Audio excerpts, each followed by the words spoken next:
5h14, nosso papo, que acontece a cada 2 semanas, com o Cid Torquato, presidente do Econlibras, um dos maiores especialistas da vida da pessoa com deficiência. Tudo bem, Cid? Como é que vai? Boa tarde.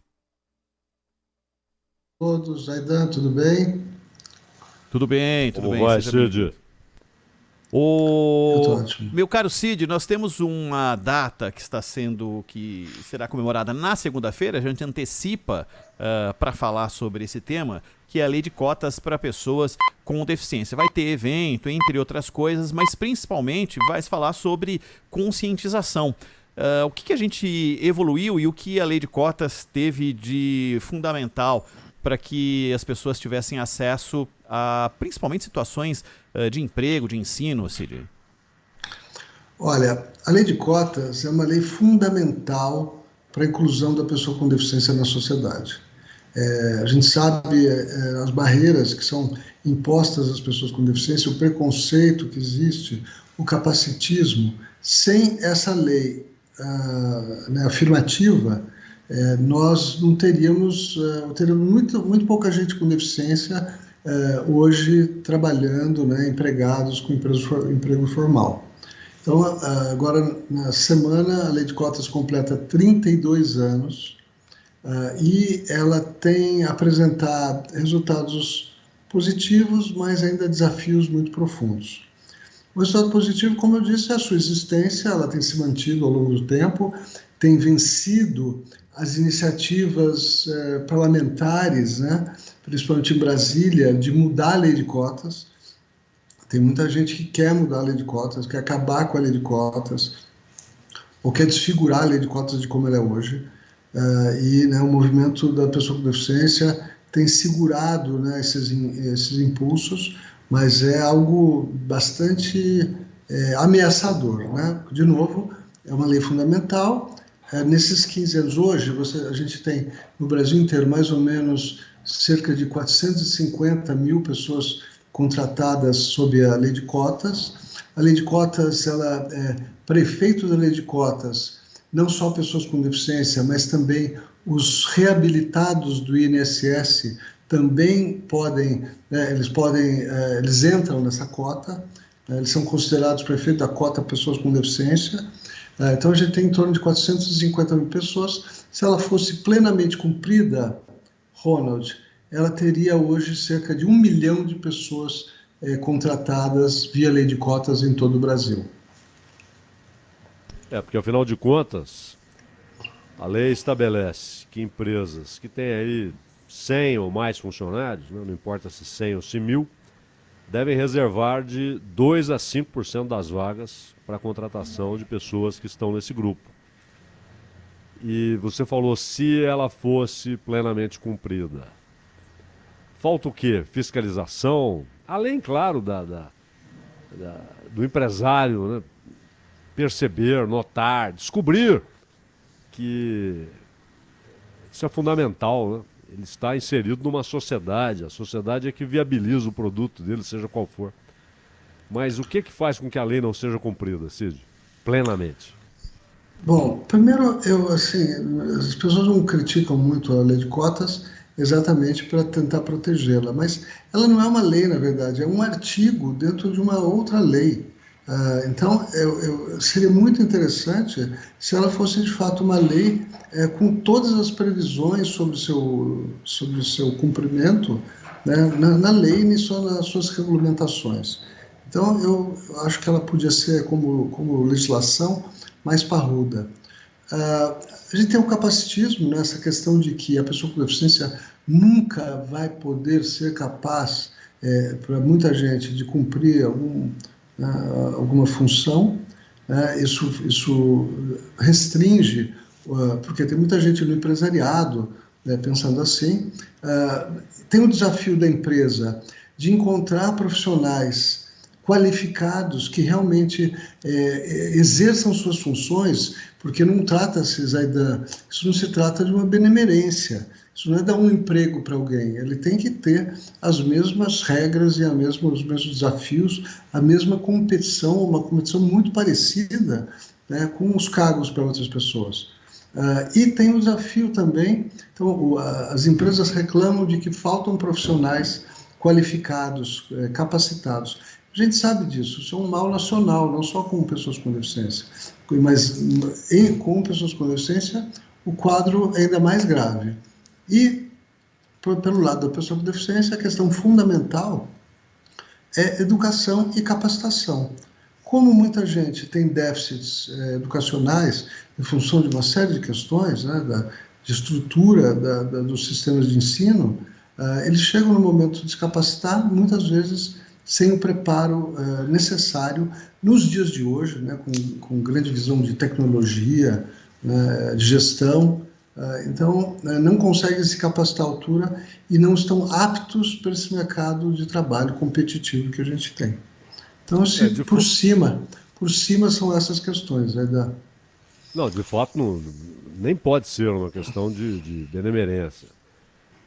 Mas eu já vi casos, por exemplo, sujeito durante a pandemia, né, no movimento geral, que atingiu todo mundo e tal, então o trabalho dele era necessariamente presencial, ficou ali de licença tal, recebendo, mas não havia condição de comparecer à empresa, por decisão da empresa, em razão da pandemia. Quando a volta começou a ocorrer, o que aconteceu? Foi oferecido ao sujeito um trabalho incompatível com a condição dele. Trabalho que ele não poderia executar. Não é? Teoricamente, não, você permanece, só que não naquela função mais, aquela função desapareceu por razões tecnológicas. A tecnologia permite outras saídas aí mais baratas. Mas tem esse setor aqui, um setor incompatível. Não é? O sujeito foi desligado, porque ele falou, não tenho como trabalhar nisso aí, não tem jeito. Então, de fato, não é benemerência, mas exatamente por isso, por não ser benemerência, que não deve ser tratado como, eu tenho a obrigação que saco essa lei. Não. Não pode ser essa a premissa para você aderir a isso, aderir à lei, afinal de contas. Se é parte de uma outra lei, é lei. Se é um artigo de uma lei, é lei. Agora, Cid, além disso, esse tema é fantástico, né? Mas uma outra questão que eu precisava perguntar para você, porque eu vi hoje uma bagunça no governo de São Paulo com relação ao IPVA para pessoas com deficiência. Muita gente querendo saber, afinal de contas, como é que é, tem de pagar, não tem de pagar, tem isenção aqui, não tem. E o governo é lento demais para responder, e as pessoas ficam em dúvida se terão de pagar, se não terão de pagar. Houve um período aí de uma suspensão, né? Até porque o governo tinha dúvidas. O Dória fez aquela mudança horrível na lei, depois o sucessor dele, o Rodrigo Garcia, não é isso? Sim. Voltou atrás e desfez o que o Dória havia feito, que era uma mudança muito ruim, feita pelo Dória. E além do IPVA, nós temos aí uma discussão nacional sobre reforma tributária. Equipamentos que são usados por deficientes, desde cadeira de roda até aparelho para surdez, etc. Qual é a relação desses equipamentos com o fisco? Há cobrança de imposto, não? Olha, Zaidan, é uma legislação complexa, ela prevê muitas isenções, mas na prática, na maioria das vezes, as pessoas com deficiência não conseguem exercer essas previsões legais, principalmente as de isenção. Então, é uma legislação confusa, tanto é que a gente, se olhar para o mercado de tecnologia assistiva no Brasil, ele é muito limitado em relação a outros mercados, mesmo mercados similares, como a Argentina, por exemplo. Então, a gente tem um mercado subdesenvolvido em função dessa complexidade tributária e em função de uma falta de visão, né, e de políticas públicas adequadas para as pessoas com deficiência. É notório que as pessoas com deficiência têm que ter, né, desfrutar de isenções e tudo mais, porque a vida das pessoas com deficiência, pensem bem, é bem mais cara potencialmente do que a vida de uma pessoa sem deficiência. Eu, além de pagar, né, eu pessoalmente, além de, né, arcar com todas as despesas corriqueiras, normais, né, de dia a dia, eu também tenho as despesas relacionadas à minha deficiência, ou seja, a manutenção dela, aos procedimentos que eu tenho que fazer, aos equipamentos que eu tenho que comprar, né? Então, isso encarece muito a vida das pessoas.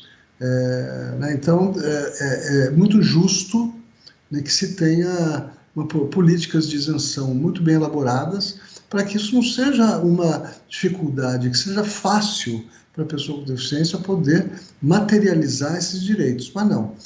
Aqui no Brasil, infelizmente, os direitos são muito difíceis, principalmente aqui, falando de deficiência, para serem materializados, para que a gente possa exercê-los de forma plena.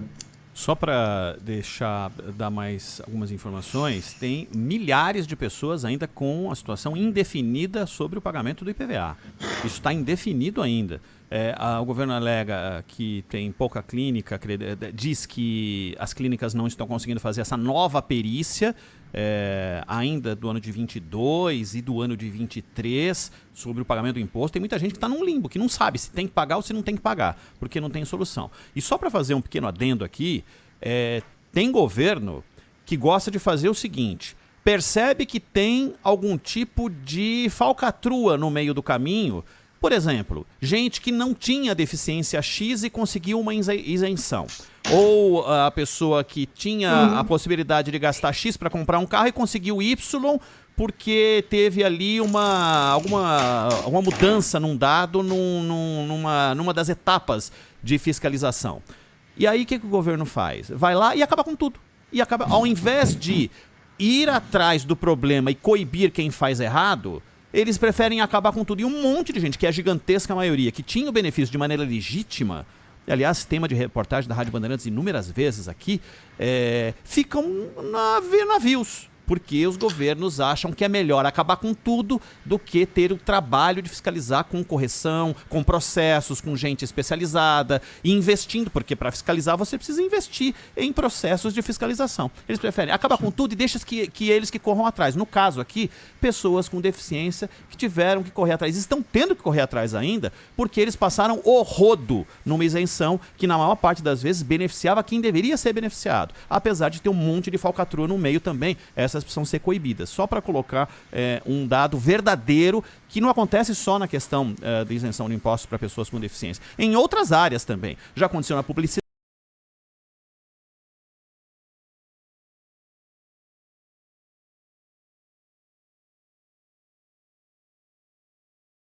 na cidade de São Paulo, entre outras áreas. Primeiro arrasa, para depois. O problema é que eles não conseguem depois voltar a um patamar minimamente aceitável para tocar a vida adiante, seja em qualquer área que a gente puder. Enfim, só um pequeno detalhe. Não, mas foi muito bem observado. Eu digo, né, jogar a água com o bebê, com a bacia, tudo fora. É isso. Né? Quer dizer, eu fui totalmente contra isso. Coibir né, o mau uso, acabando com o uso em geral. Então, estava de verdade a farra do boi. Qualquer pessoa estava comprando carro com isenção de pessoas com deficiência a partir de laudos falsos, né? Quase que de gangues, né? Atuando nesse mercado automobilístico. Então, é uma pena. Uma pena. Mas é o que falou o Ronald, né? Falou o Ronald, fiscaliza direito. O governo diz assim, não, eu sou incompetente, então eu vou acabar para todo mundo. Né? Eles generalizam. Por exemplo, o ouvinte Antônio aqui mandou, ele tem isenção de rodízio por ter uma legítima autorização para dirigir um carro PCD. Aí não, ele recebe as multas de rodízio. Aí ele tem que recorrer a cada multa que chega. Você entendeu? É uma loucura completa. Então, o benefício se torna um gigantesco problema para o cidadão. Para falar de um caso, que é a questão da isenção do rodízio. E aí você vai abrir para outros tantos. O caso do IPVA é outro, claríssimo, né? Que para resolver um problema, criaram um problema para tantas outras pessoas.